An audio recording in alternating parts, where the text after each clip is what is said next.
Hello and welcome to our presentation about the Professional Support and Wellbeing and the Supported Return to Training services.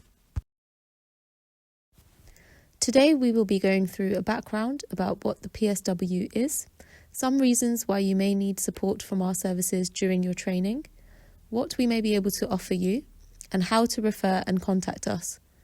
We'll then be talking about what the Supported Return to Training service is, how to get help if you are returning from a break in training, and discuss other resources which you may find helpful during your training. Our vision at the Professional Support and Wellbeing service is to guide doctors, dentists and pharmacists in training through supportive interventions that make a positive difference to their training and wellbeing in the East of England.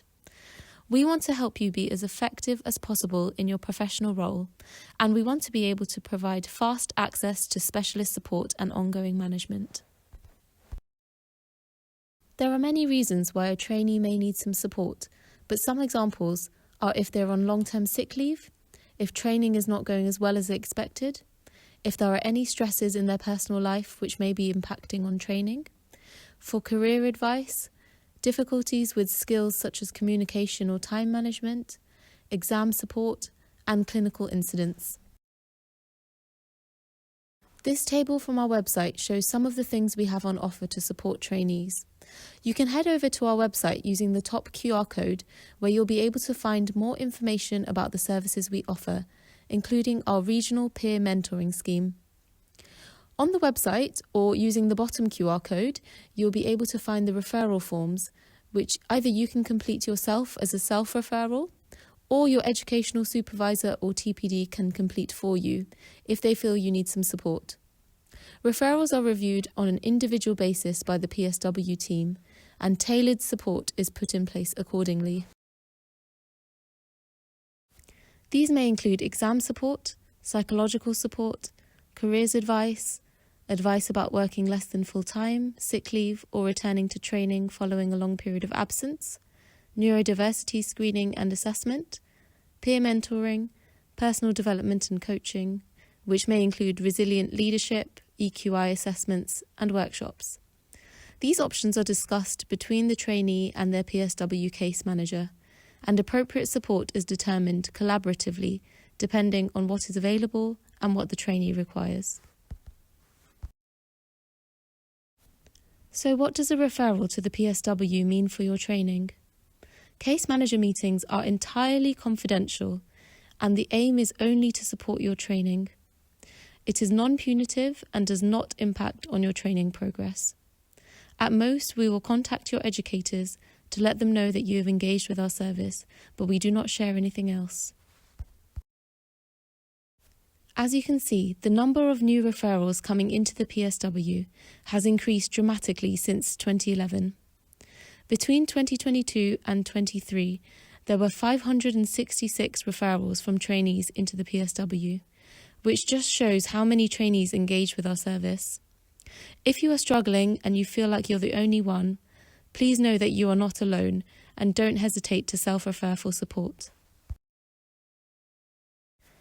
We've listed our email contact, phone numbers, and website details here if you would like further information.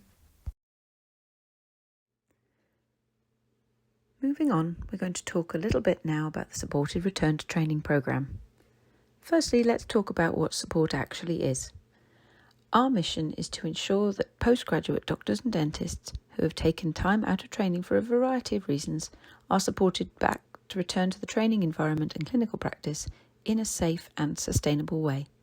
The initiative was introduced nationally back in April 2017, so has been running for a good few years now. Who is able to access support? It's basically any postgraduate doctor or dentist in training in the East of England who has taken 3 months or more out of training.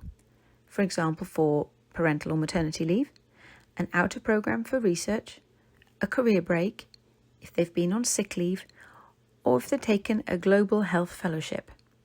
It also includes doctors who've been out of training and have accepted an East of England training post, and this includes doctors who have joined the UK from overseas. So what does support offer?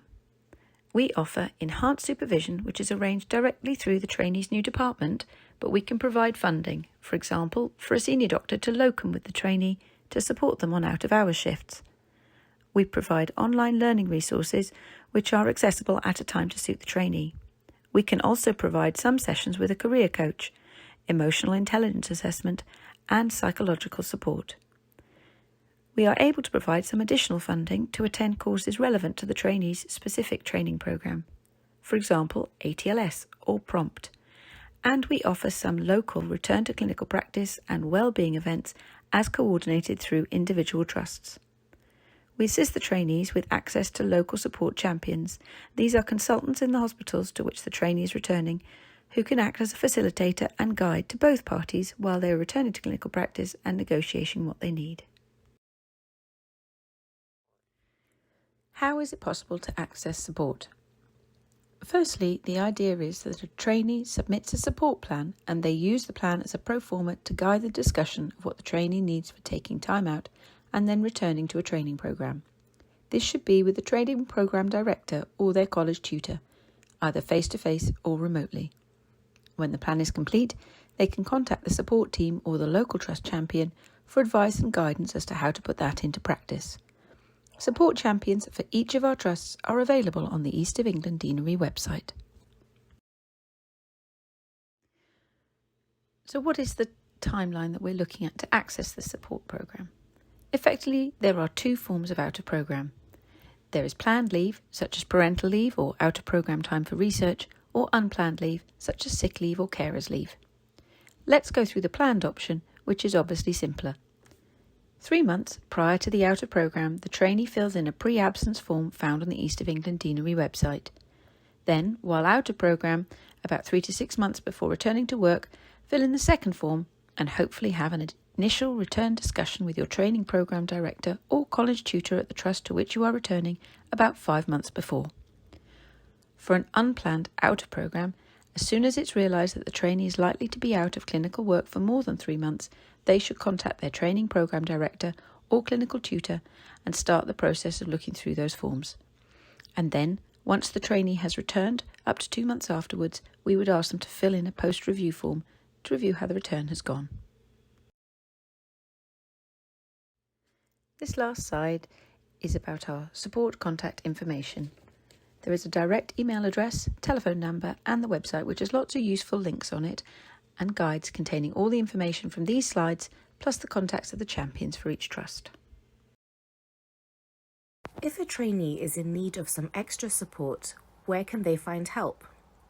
There are in fact multiple avenues a trainee can get support, from the educator team, the trust services in which they are working. They can also access external support and of course the Professional Support and Wellbeing service. As part of the educator team, they can access the training program director, their head of school, their postgraduate dean, or they could find more information from the NHS England policies website. For example, they can access the Gold Guide. In the trainee's current trust, they can access occupational health for their physical or mental health concerns, medical staffing, and wellbeing services provided by the trust, such as funded helplines. For external resources, trainees might find useful advice and support from accessing their own GP and their network of friends and family. In the Professional Support and Wellbeing service, they will be offered advice and assistance with referral and further discussion with the trainee themselves. Depending on what is required, a plan will be made. We have spoken about local resources to the hospital, the trainee and the deanery, but there are some national resources. These are a few of the available options. Guidance for professional behaviour can be found via the General Medical Council and NHS England. The BMJ has guidance on professional and clinical questions, but may be behind a paywall if not a BMA member. With concerns regarding employment law, the medical trade unions such as the BMA or HCSA might be helpful. Depending on the concern, you can access the professional defence unions such as MDD-US, Medical Protection Society or the MDU. Additionally, we have various NHS groups such as the NHS Practitioner Health Programme, NHS Employers, or the NHS England group. Trainees should also be reminded that there are national non-medical support services which include mental health charities or apps such as the Headspace app, which will often be available at a reduced rate for NHS employees. This QR code will take you to the East of England webpage, which lists various support links and websites depending on the situation requiring support. If you want to keep up to date, these are some of our contact details on social media. After the talk, we will make these slides available, and this final page contains links to various animations regarding different arms of the PSW group. There is also a link to the PSW podcasts called Rhythm Check, which are short 30-minute podcasts covering various common challenges people can face during their training programs, and then the PSW infographic, which shows our service and what is available all in one page. Thank you very much for listening.